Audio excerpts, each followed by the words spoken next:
Desde los estudios de NTC, este es Noticias 1. Esta noche en Noticias 1 se concretan los beneficios para la paz de la JEP. Habitantes de Dabeiba empezaron a recibir 37 cuerpos de sus hijos desaparecidos hace 20 años. En el otro lado del país, ministro de Defensa reporta combates contra las disidencias de las FARC. Abogados contratistas del ejército denuncian que los incluyeron en la lista negra por advertir ilegalidades en procesos de compras militares. Estudiante colombiana en Wuhan habló con Noticias 1 mientras espera su evacuación. Exagente de la DEA, mencionado en el escándalo de las prostitutas de Cartagena, fue capturado ayer en Puerto Rico por lavar dólares de sus investigados en Colombia. Y en los deportes, Germán Arango. Va el doble ataque colombiano en carreteras de Europa. Primero, Nairo Quintana queda como líder del Tour del Var y de los Alpes Marítimos, mientras que Superman López ataca en Portugal y está a un segundo de luchar por el título. Mañana será contrarreloj individual de 20 kilómetros. ¿Cuál crisis?, dice Lionel Messi, y se marca 4 goles hoy en el 5-0 de Barcelona sobre Eibar. Y hablando de fútbol, tercera victoria consecutiva para Santa Fe y tercera victoria para el Pereira, esta vez en el clásico de los equipos ascendidos. Y aquí está, esta es nuestra imagen del día, el despegue del avión Júpiter de nuestra Fuerza Aérea, que hoy partió hacia Wuhan, el epicentro de la epidemia de coronavirus, para traer al país a los 14 nacionales. La tripulación, que incluye un equipo de médicos y saludistas, volará por 32 horas y el martes estará en China. El avión fue esterilizado antes de partir y armó su interior de manera que entre pasajero y pasajero hubiera más de 1 metro de distancia. De esta historia hablaremos hoy. Por la prensa libre y el derecho que todos ustedes tienen a la verdad, Yo Soy la Red Independiente. Presenta Noticias 1 con Mabel Lara y Germán Arango. Buenas noches, les tenemos las mejores noticias del fin de semana e iniciamos. Después de 20 años de ocurridas las tragedias de la guerra en Dabeiba, en Antioquia, en fosas comunes fueron hallados 37 cuerpos de hijos desaparecidos de esa población, al parecer víctimas de falsos positivos. Patricia Uribe. Mabel, el hallazgo se hizo luego de que militares confesaran la verdad ante la JEP y ubicaran con exactitud en el cementerio de Dabeiba los restos de sus víctimas. Esta semana el magistrado Alejandro Rameli de la JEP, sus auxiliares e investigadores de la Unidad de Investigación y Acusación UIA de ese mismo tribunal exhumaron 37 cuerpos que fueron hallados en fosas comunes en el cementerio Las Mercedes del municipio de Dabeiba, Antioquia, y que serían víctimas de los llamados falsos positivos militares, es decir, ejecuciones extrajudiciales hechas por uniformados contra civiles inermes a principios del año 2000. Gracias a las declaraciones ante la JEP de un militar que se presentó ante esa jurisdicción, se estableció que en 16 fosas que se reabrieron después de obtener su ubicación precisa, había niños, mujeres y hombres que fueron vestidos con prendas militares y que habrían sido presentados por las Fuerzas Armadas del Estado como guerrilleros muertos en combate, con el fin de subir artificiosa y criminalmente los resultados de la guerra contra las FARC. Todo inició por la versión de un compareciente ante la JEP, de un exagente del Estado. Él nos refería de al menos 45 víctimas, obviamente es un número muy elevado y al comienzo debo confesar que era un poco escéptico, pero pues con todas las labores que hemos realizado y con todos los hallazgos, creo que quizá incluso el número era poco. Los restos óseos fueron embalados en bolsas plásticas para enviarlos a medicina legal y lograr su plena identificación. Se simula un combate, pero lo cierto es que cuando se analizan las necropsias, la evidencia y demás, pues uno ya comienza a tener indicios de que efectivamente no se trata de operaciones legales. Lo saca el ejército el pleno mediodía para venir a decir los medios de comunicación que no, que a él lo desaparecieron, que estaba desaparecido. La única víctima que ha podido ser identificada hasta el momento es el joven de 18 años Edison Lescano Hurtado, un agricultor que había desaparecido, según cuenta su familia, en 2002, después de ser llevado a la fuerza por miembros del ejército que lo sacaron de su vivienda. Desde entonces nunca se supo más de él ni de su paradero, hasta esta semana cuando sus padres recibieron sus restos óseos plenamente identificados. 18 años después de su desaparición. Haber recibido su resto es un alivio para sus parientes, en medio de la gran tragedia que llevan cargando hace 2 décadas. Una tranquilidad pues porque ya sabe uno por lo menos, aquí está, le voy a dejar una flor. Algunos de los cráneos presentaban hasta 3 orificios por bala hechos casi a quemarropa, según se pudo establecer preliminarmente. No son hechos aislados, que había de cierta forma una planificación de este y otros hechos. Y eso es lo que estamos averiguando. Medicina Legal también tomó muestras de ADN a quienes aseguran que los cuerpos exhumados pueden corresponder a sus familiares desaparecidos por la misma época. La JEP y la UIA seguirán en Dabeiba en busca de la verdad de la guerra, de la identidad de las víctimas y también de los victimarios, incluyendo los de las FARC, en la misma zona. El ministro de Defensa estuvo hoy en La Macarena, en el Parque Nacional Natural de la Tinigua, que según dijo está siendo quemado por disidentes de las FARC. La comunidad campesina se enfrentó molesta a los militares que intentaban sofocar las llamas y la señalaba como colaboradora de las disidencias. Unidades del Ejército, la Policía y la Fuerza Aérea llegaron a zonas del Parque Nacional La Tinigua en la Macarena Meta, que según estas, grupos disidentes de los antiguos bloques sur y oriental de las FARC estaban acondicionando para negocios de narcotráfico y como rutas de escape. Están deforestando para sembrar coca. Están deforestando para seguir matando, para seguir acabando con el medio ambiente. Las tropas de la Fuerza de Tarea Omega sobrevolaron terrenos que, de acuerdo con los militares, grupos armados residuales han estado deforestando. Entramos a la operación a capturar algunas personas en flagrancia, otras personas que tenían orden de captura. En desarrollo de esta fase de la Operación Artemisa, un grupo de campesinos de la zona enfrentó a los militares que llegaron para tratar de sofocar un incendio forestal. Estuvo coordinando con el Cuerpo de Bomberos y con la Defensa Civil, donde ellos irían a dar este apoyo, pero por recomendaciones de personal de la misma zona, ellos deciden no ir y por eso pues va el Ejército a apoyar este operativo. Y más exactamente en el casco, en el caserío o centro poblado El Rubí, donde llega la fuerza pública, pues son recibidos a bala, donde se lleva a cabo pues, la muerte de los soldados. Hoy, horas antes de la visita de los ministros de Defensa y Medio Ambiente y del comandante de las fuerzas militares en la Macarena, se volvieron a registrar choques entre civiles y la fuerza pública. Llegan habitantes de la región, llegan a interferir con las labores que estaban cumpliendo los soldados de recuperación del parque, llegan a interferir, hay azonada contra servidor público. Y en este momento las personas que están ahí tienen secuestrado a un soldado. Es fundamental que la comunidad entregue al soldado que tiene secuestrado. Según agentes estatales, los grupos armados ilegales que intentan controlar esta zona están encabezados por alias Gentil Duarte, alias Cotiz, alias Calarcá, alias El Boyaco y alias Alirio Patevaca. Esas disidencias son las que andan en esto. Esas disidencias son las que andan movilizando comunidades de un lado a otro, presionándolas, atemorizándolas. En el Parque Natural Tinigua, en la Macarena Meta, zona antiguamente controlada por los frentes 40, 42 y 27 de las FARC. Carlos Cárdenas, Noticias 1, la red independiente. Y mucha atención esta noche, la situación de orden público en la Macarena parece estar agravándose. Su alcalde acaba de confirmar que se inició un incendio en el bosque aledaño a Caño Cristales. Y acaban de meter candela a Caño Cristales, acaban de dar también orden de cerrar la vía entre San Vicente y la Macarena. Se formó la grande aquí en la Macarena, se formó la berraquera. Lo que está pasando es que lo mismo que supieron ahí en la comunicación, ¿quiénes están detrás de todo eso de incendios del parque? ¿Sabe quién está detrás de todo eso?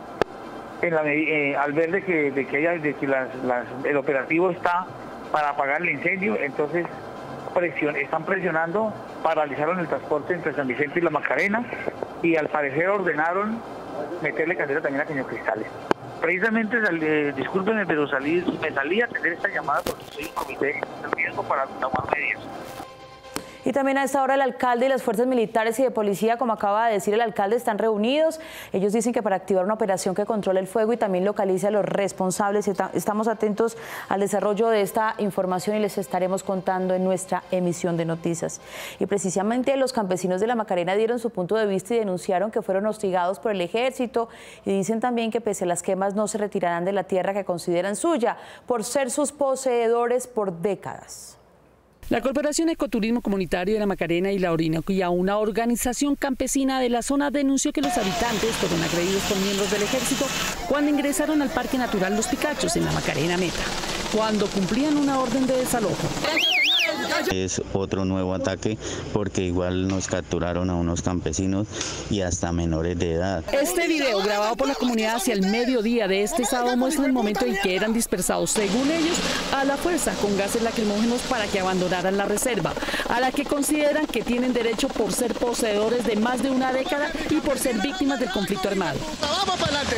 ¡Vamos muchachos! ¡Vamos, vamos, vamos! Echando lacrimógenos y rafagueando los campesinos desde el helicóptero. Dijeron que es inadmisible que se capturen presidentes de juntas de acción comunal, mujeres y niños utilizando helicópteros artillados y al Ejército Nacional a nombre de la conservación. Anteriormente ninguna entidad ni parques nacionales, absolutamente ninguna entidad se presentó a decirnos que aquí no nos podíamos meter, por lo tanto nosotros consideramos que debemos de continuar acá porque tenemos el trabajo de más de 25, en algunos de los casos hasta más de 30 y 40 años. Los campesinos se enfrentaron muy agresivos a los militares que intentaban retirarlos del lugar y les gritaban que era su tierra por la que estaban luchando hace muchos años. La tropa siempre ha sido del pueblo y es para el pueblo. ¿Cuál del pueblo? ¡No sea hijueputa! ¡No sea hijueputa!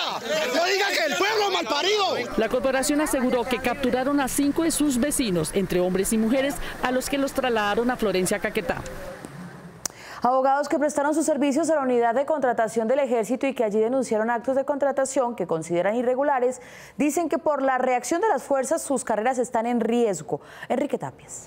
Mabel, cuando sus eventuales empleadores llaman por referencias al Ejército, según dicen ellos, este responde descalificándolos, por eso se sienten parte de una lista negra de abogados que creó la fuerza. Abogados que trabajaron en distintas centrales administrativas y contables del Ejército le contaron a este noticiero que sus vidas laborales han sido perjudicadas y están siendo perseguidos por la institución después de no prestarse para actos de corrupción en la contratación. Decían a uno que tenía que quedar la ficha, que favoreciera y que solamente lo cumpliera un oferente, pero pues de alguna manera como que no se notara tanto. Los afectados coinciden en que la persecución que les hace el Ejército es por no cumplir las órdenes de direccionar contratos. Cuando estaba en el SENAC se presentaron bastantes procesos donde estaban direccionados. Cuando las personas no se prestaban para ello, pues eran acosados laboralmente y daban a que lo echaran como me pasó a mí. Aseguran que además de la persecución laboral, también son presionados en su vida personal. Empiezan las llamadas de mire a ver que si usted habla, que usted tiene familia, que mire a ver que si usted dice algo, entonces acuérdese que usted tiene hijos. Los abogados expertos en contratación señalan que denunciar estos hechos en el Ejército no funciona. Cuando se hace una investigación de esas, lo que siempre procuran es que esas pruebas no aparezcan, que esas pruebas, si están, desaparezcan y que las que están por hacerse no se hagan. Militares y civiles que hablaron con Noticias 1 aseguran que hay una lista negra en el Ejército que es compuesta por personal que no se prestó para actividades ilegales. Estoy en una lista negra por haber trabajado en el SENAC de Aviación del Ejército. En el SENAC de Aviación del Ejército tuve múltiples problemas con varios funcionarios, entre esos con el coronel Pongutá, entre esos con el coronel Silva.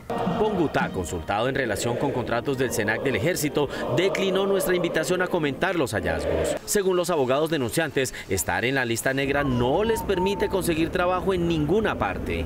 Paso mis hojas de vida, paso la selección, pero me dicen que han llamado a comprobar los antecedentes laborales en la SENAC y allá dan malas referencias. Entonces se me han cerrado las puertas laborales. Me ha afectado mi parte laboral, tanto así que pueden llamar y dar malas referencias para la búsqueda de trabajo. Prácticamente le arruinan a uno la carrera laboral. Los juristas que hablaron en este noticiero informaron en su momento al Ejército sobre las malas prácticas en contratación y hoy están pagando las consecuencias. Hace más de un mes, Noticias 1 consultó insistentemente a la Oficina de Comunicaciones del Ejército para conocer su respuesta a estas denuncias. Hasta el momento no hay respuesta.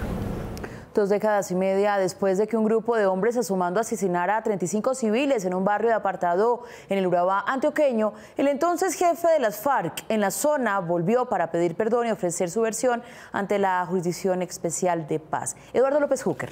Mabel, alias El Manteco, es el principal compareciente en la investigación de esta masacre que en la JEP tiene la denominación de macrocaso 004. La madrugada del 23 de enero de 1994, una verbena popular en el barrio obrero de Apartadó terminó en tragedia. 35 personas fueron asesinadas por guerrilleros del Quinto Frente de las FARC que irrumpieron en el festejo callejero disparando de manera indiscriminada. Eran las 3 de la mañana. El hecho conocido como la masacre de la Chinita, 26 años después parece que empieza a esclarecerse. Yo no vi a nadie. Esta semana la Jurisdicción Especial para la Paz, JEP, dio inicio a la comparecencia de los jefes de las FARC desmovilizados en el acuerdo de paz para que cuenten la verdad de los hechos. Estoy compareciendo ante la magistrada dándole cumplimiento a lo acordado en La Habana. El proceso hace parte del caso 04 de la JEP, que investiga las violaciones a los derechos humanos y el derecho internacional humanitario en el Urabá antioqueño y chocoano durante el conflicto. Dabeiba, Turbo, Apartadó, Carepa, Chigorodó, Acandí, Unguía, Río Sucio y Carmen del Darién. El primer compareciente ante el Tribunal de Paz por la masacre de la Chinita fue Jovermán Sánchez Arroyave, alias Manteco o Rubén Cano. Quiero dejar claro mi responsabilidad con mi accionar como guerrillero, que es el caso de Urabá. Tenemos muertes violentas, tenemos desaparición forzada, violencia sexual, uso de métodos y medios prohibidos en el conflicto armado. En este caso, la JEP acreditó como víctimas a 37 familiares de los asesinados dentro del plan de exterminio de las FARC contra desmovilizados del EPL. Desde 1986 hasta la desmovilización de las FARC. En los próximos días, la JEP tomará el testimonio de Luis Óscar Úsuga Restrepo, alias Isaías Trujillo, ex jefe de los bloques Efraín Guzmán e Iván Ríos de las antiguas FARC. Y como lo vieron en la imagen del día, esta mañana a las 3:14 de la mañana despegó el avión Júpiter de la Fuerza Aérea con rumbo a Wuhan para traer de regreso al país a los colombianos atrapados en esa ciudad epicentro del coronavirus. Por los países que autorizaron escalas, esta será una vuelta al mundo en 32 horas. A las 3:15 de la mañana salió el Boeing 767 de la Fuerza Aérea rumbo a Wuhan, China, para traer a 14 colombianos que pidieron ser evacuados de ese país por temor al COVID-19.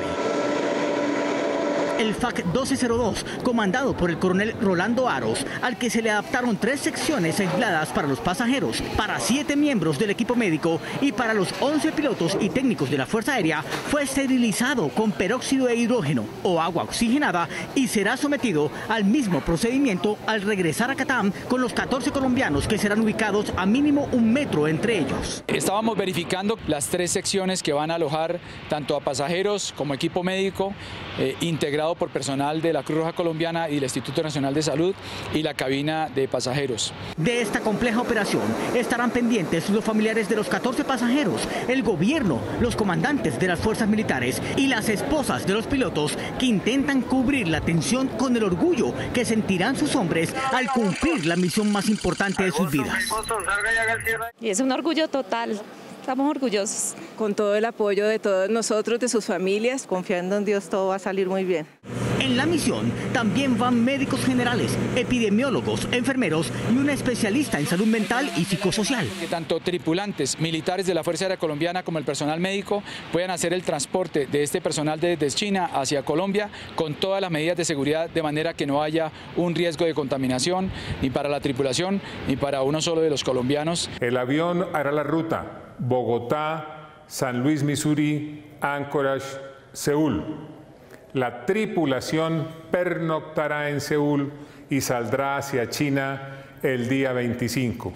Para ejecutar la misión de 32 horas de vuelo, los hombres de la Fuerza Aérea, que no conocen las pistas donde aterrizarán, se sometieron a extensas horas de entrenamiento en simuladores. Noticias 1 logró hablar con una de las pasajeras del avión que les acabamos de contar. Se llama Sandra Moreno, quien estudia becada en una de las universidades de Wuhan y vive justo frente al hotel en el que pasan la cuarentena los parientes de los enfermos de esa ciudad. Juan Fernando Barona tiene la historia. Mabel, ella también está confinada. Antes podía ir al supermercado, pero ahora el gobierno la puede arrestar e imponer una multa si la encuentra por fuera de su habitación de la universidad.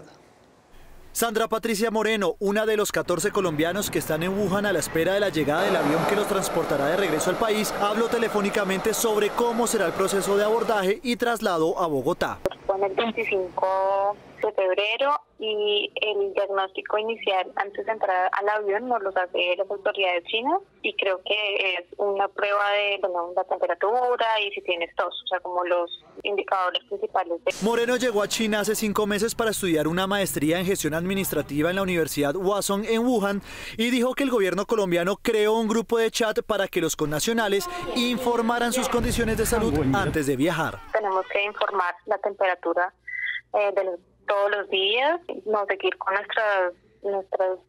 lo que tenemos del lado de manos, los mismos consejos que les han dado desde el comienzo. Moreno manifestó que siente inseguridad de poderse contagiar del virus por las condiciones en las que está en la universidad. Al frente me queda un hotel y pues en ese hotel está haciendo la cuarentena algunos familiares de gente que estaba contagiada, entonces es el miedo de tu salir y de pronto contagiarte. Además comentó que se están presentando dificultades para obtener comida debido a que las autoridades chinas les prohibieron salir de sus dormitorios. Yo hace una semana no salgo de mi dormitorio porque ya es prohibido salir, antes sí podía salir y hacer compras y esto al supermercado más cercano, pero ahora sí está prohibido. Pues ganarte una multa. La Cancillería y la Embajada de Colombia en China les informaron a los 14 colombianos que están en Wuhan que solo podrán llevar una maleta de mano y otra que no supere los 20 kilos. Además, cuando lleguen a Bogotá, que se espera que sea el 27 de febrero, deberán hacer una cuarentena de 14 días en un lugar que aún no se conoce. Y aunque el ritmo del avance de la epidemia del coronavirus en China está bajando, los casos por fuera de ese país ya se multiplicaron esta semana. Hablamos de Italia y Corea, que establecieron zonas de aislamiento para sus enfermos. Camilo Galán. Mabel, China, que estaba reportando casi 900 pacientes por día, ya está reportando menos de 400 nuevos casos. Ahora el virus está más cerca de África, donde su expansión se prevé difícil de controlar. Aunque China asegura haber disminuido el ritmo de la expansión del COVID-19, pasando de 900 a 395 contagios diarios, la Organización Mundial de la Salud está preocupada por la expansión de la enfermedad fuera de China. En Italia, una mujer residente en Lombardía y un ciudadano de 78 años son las primeras víctimas mortales de este país europeo, donde además existen otros 40 casos de contagio, mientras que 250 personas se encuentran en observación, en su mayoría médicos y enfermeras que han tenido contacto con los infectados. Pero las alertas están puestas en 10 pueblos del norte, donde unas 50.000 personas se encuentran aisladas después de detectar un caso que no se tenía controlado. Un hombre de 38 años, quien además estuvo en una localidad de Condogno, a unos 60 kilómetros al sudeste de Milán. En Corea del Sur, la epidemia continúa creciendo. A las 3 muertes confirmadas se le suman hoy 229 contagios para un total de 433. La mayoría de casos están centrados en la ciudad de Daegu, a 230 kilómetros al sureste de Seúl. En Irán se confirmó la muerte de una 5ª persona por coronavirus de los 28 casos de contagio reportados, mientras la Organización Mundial de la Salud envió una advertencia al continente africano por su precaria preparación para afrontar el virus por una llegada inminente la próxima semana. En Australia, otro grupo de 17 pasajeros que hacía parte del crucero Diamond Princess llegó a su país, pero luego de realizar nuevas pruebas se estableció que 4 personas presentan problemas de respiración. Ahora son 6 las personas infectadas en Australia de los 167 que estaban en el crucero. Hasta el momento, la cifra oficial es de 2.345 víctimas mortales del virus y un total de 76.288 contagios, de los cuales más de 1.300 ya están en 26 países. Aunque el empresario Roberto Prieto fue condenado por actos de corrupción como gestor de una adición para el contrato de la Ruta del Sol 3, a diferencia de Odebrecht, el concesionario no tiene sanciones y esto hizo posible que el gobierno adicionara su contrato. Va a explicarnos todo Juliana Ramírez. Mabel, el presidente Duque dijo que frente a esos que llamó enredos jurídicos, habría que ponerse la mano en el corazón y adicionar al contrato, porque una nueva licitación retrasaría la obra por 10 años. Y el país merece que estas obras se reactiven. Estamos hablando de más de 470 kilómetros de doble calzada. Con estas palabras, el presidente Iván Duque anunció esta semana la reactivación de las obras del tramo de Ruta del Sol 3, que atraviesa los departamentos de Cesar, Magdalena y Bolívar, un proyecto paralizado desde 2017 a cargo de la concesionaria Yuma. Porque las disputas, los enredos jurídicos, las dificultades necesitaban ponerse la mano en el corazón. Si este proyecto no se reactivaba, ¿qué implicaba? Casi una demora que podía tardar una década por volver a tener que surtir toda una serie de trámites. Los enredos jurídicos están relacionados con el escándalo de corrupción en el que fue condenado el exgerente de la campaña de Juan Manuel Santos, Roberto Prieto. Yo no tengo ninguna acusación. En el marco del preacuerdo con la Fiscalía, Roberto Prieto fue condenado en primera instancia a 5 años y 2 meses de prisión por los delitos de interés indebido en contratos, falsedad de documento público y tráfico de influencias. Según la Fiscalía, Prieto fue determinante para que la ANI le concediera una adición del contrato Ruta del Sol 3 a Yuma concesionaria, liderada por la empresa italiana Impregilo. Por esto había recibido un pago de 650 millones de pesos. Ante la disyuntiva, dijimos como gobierno, aquí no hay otro camino que reactivar. Y reactivar implicaba solucionar. A diferencia de la concesionaria de Ruta del Sol 2, cuyo contrato fue declarado nulo y su constructora está inhabilitada, ni la concesionaria Yuma ni la empresa Impregilo tienen inhabilidad o cargos pendientes. Cuando el gobierno estaba avanzando, llamó a la Contraloría, llamó al Contralor, nos sentamos y el Contralor dijo, vamos a acompañar este proceso. Noticias 1 supo que la ANI consultó sobre este nuevo otro sí a la concesionaria Yuma, a la Procuraduría, buscando tener un concepto favorable, pero esta decidió no pronunciarse al respecto. Esta vez no incluyeron a Bogotá en la prueba de la billetera, lo que indican los indicadores. La revista Reader Digest dejó en la calle 12 billeteras con un número celular, una foto familiar y el equivalente en efectivo local a $50 para buscar la ciudad más honesta del mundo. En Helsinki, Finlandia, llamaron para devolver 11, en Mumbai, India, 9, en Budapest, Hungría y en Nueva York, 8 y en Ámsterdam y Moscú, 7. Esto indica que entre los más ricos también hay amigos de lo ajeno. Esto es lo que indican los indicadores. La tecnología de georreferencia ha llegado a las manos de los reclamantes de tierras para solucionar la mayoría de los problemas de su reclamación. Cuando el primer ministro holandés Mark Rutte visitó Apartado hace un año, el programa de cooperación del cadáster holandés con las víctimas de la guerra llevaba ya 3 años y como primer resultado entregaba 17 títulos de propiedad que se habían gestionado con la herramienta. Mi nombre es Wilberney Rodríguez Martínez, tengo 16 años, ando con una antena y el dispositivo, el satélite, voy tomando puntos y según lo que uno va haciendo va quedando el mapa y croquis de la finca. El proyecto consiste en prestar una antena satelital que marque los límites de cada predio para compararlos luego en reuniones comunales y consolidar un mapa real del predio al que se le deben anexar los archivos de reclamación. Si la señora Marta también está de acuerdo con todos sus linderos, le preguntamos a firmar, por favor. Cuando la persona está de acuerdo, la firma hace que el lindero se ponga en color verde.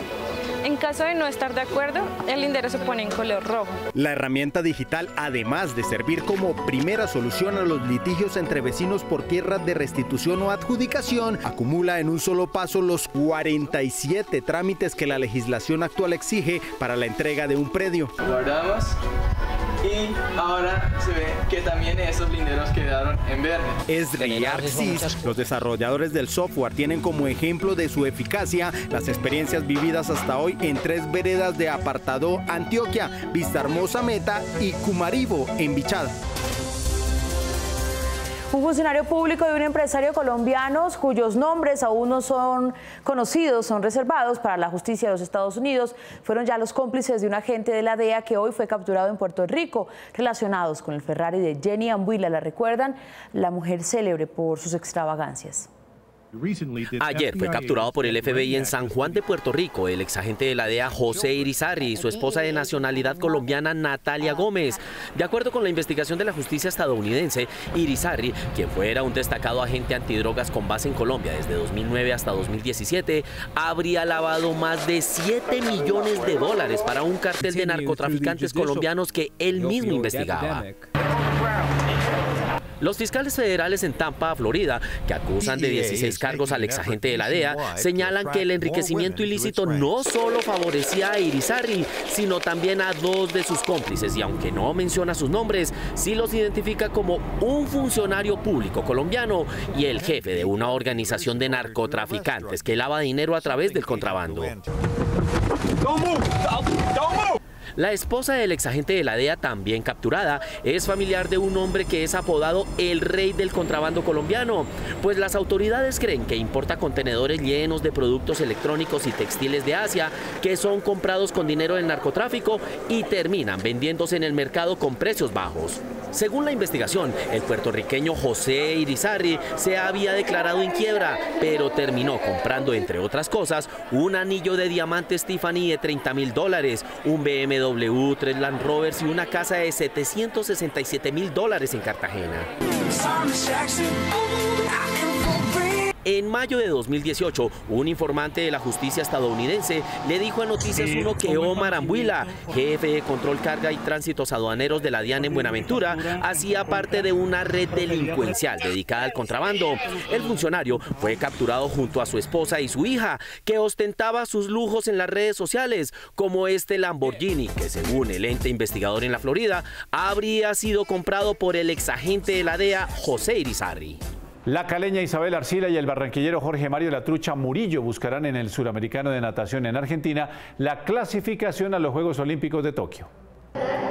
La natación colombiana quiere hacer historia en Tokio 2020. Isabel Arcila y Jorge Mario La Trucha Murillo son las principales cartas del país para hacer presencia en las próximas justas orbitales. Tenemos en planes competir en el Campeonato Suramericano en Argentina a finales de marzo, lograr la clasificación directa y de ahí ya continuar haciendo competencias de preparación en los Grand Prix de Estados Unidos. La nadadora de 25 años, que viene de ganar 5 medallas de oro en los pasados Juegos Nacionales, busca un cupo en las modalidades de 50 metros libre y 100 metros espalda. Lo que queremos en Tokio es tener un resultado que ayude a la natación a evolucionar. Una mujer nunca ha llegado a una final olímpica, sueño con eso, tener un espacio ahí en la final y ya, bueno, si la medalla es para cualquiera en ese momento, entonces si se da, pues quedaría la verdad muy satisfecha. Por otro lado, La Trucha Murillo espera clasificar en los 100 y 200 metros pecho. La que estoy más cerca es a la prueba de los 100, a 40 centésimas.